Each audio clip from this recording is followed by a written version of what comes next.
Existem duas formas de ler o que aconteceu no Brasil nos últimos anos. E esses dois métodos levam a conclusões muito diferentes. E nós estamos vendo isso no Supremo hoje.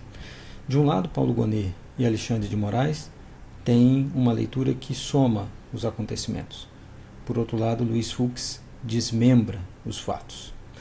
A leitura de Gonet e de Moraes parte dessa soma, desse somatório. Eles conectam as peças de um quebra-cabeça para mostrar um conjunto de atitudes do então presidente e de seus aliados que levaram o Brasil, atitudes essas que levaram o Brasil à beira de uma tentativa de golpe de Estado que só foi frustrada porque as Forças Armadas não aderiram a essa aventura. Já o ministro Fux parte desse outro método que é de isolar os fatos. Separar cada gesto, cada declaração do presidente e aí compor isso como se fossem fotos apenas de meros arroubos, opiniões contraditórias ou mesmo polêmicas, ou certos exageros. E desse jeito, de fato, Fux não consegue condenar ninguém, porque isoladamente essas atitudes do presidente não contam uma história. Mas a experiência dos outros países e mesmo o que se escreve hoje na ciência política mostra que esses fatos não são meramente isolados, eles não podem ser vistos dessa maneira. Existe uma narrativa e uma tração desses fatos para desconstitucionalizar um país ou desinstitucionalizar. E isso não aconteceu só no Brasil, já há experiência em outros países nesse mesmo sentido. E aí surgem algumas contradições. A primeira delas é: Fux não quer contar com seu voto uma história. Ele quer apenas desmembrar, dissecar os fatos.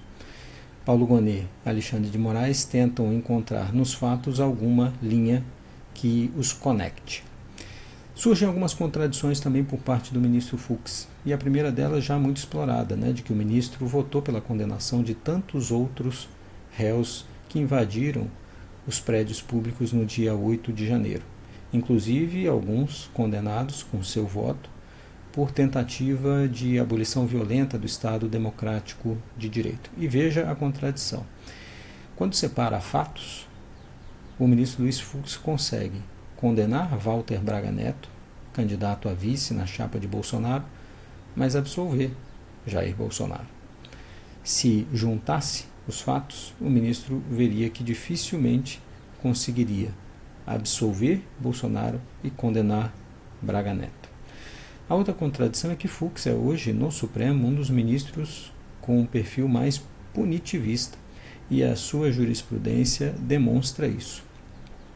Agora, nesse julgamento, o ministro aparece como um ministro extremamente garantista. E aí a terceira contradição, a gente volta no tempo, para ver o voto do ministro Luiz Fux no julgamento do Mensalão.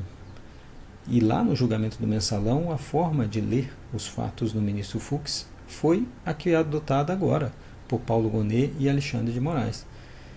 Lá no julgamento do Mensalão, nós vamos lembrar que a Procuradoria-Geral da República também fez uma narrativa que somava fatos para, ao final, demonstrar que José Dirceu, ex-ministro-chefe da Casa Civil de Lula, era o chefe de um esquema maior de compra de apoio parlamentar.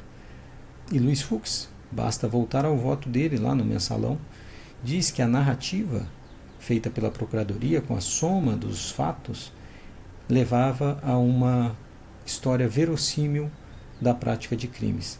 Talvez essa narrativa do passado que o ministro Fux aderiu esteja hoje também na acusação feita pela Procuradoria, mas não vai contar com o seu voto. E aí surge até a dúvida: o Fux de hoje condenaria José Dirceu no julgamento do Mensalão? E aí, novamente, voltar ao voto do ministro Fux naquele momento é interessante para ver como o método de leitura é muito distinto.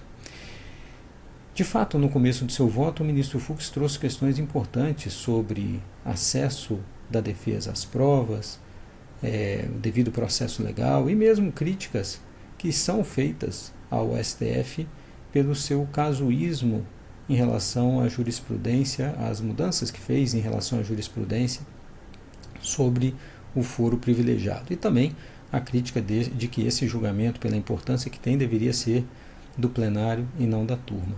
Mas no mérito, o ministro Fux não consegue contar uma história. O seu voto foi para desmembrar, desconstituir a história e não para formar uma história. O ministro Fux, que foi defendido ontem, inclusive, pelo ministro Marco Aurélio, tradicionalmente um ministro isolado no plenário, o ministro Fux vai ficar assim, isolado na turma.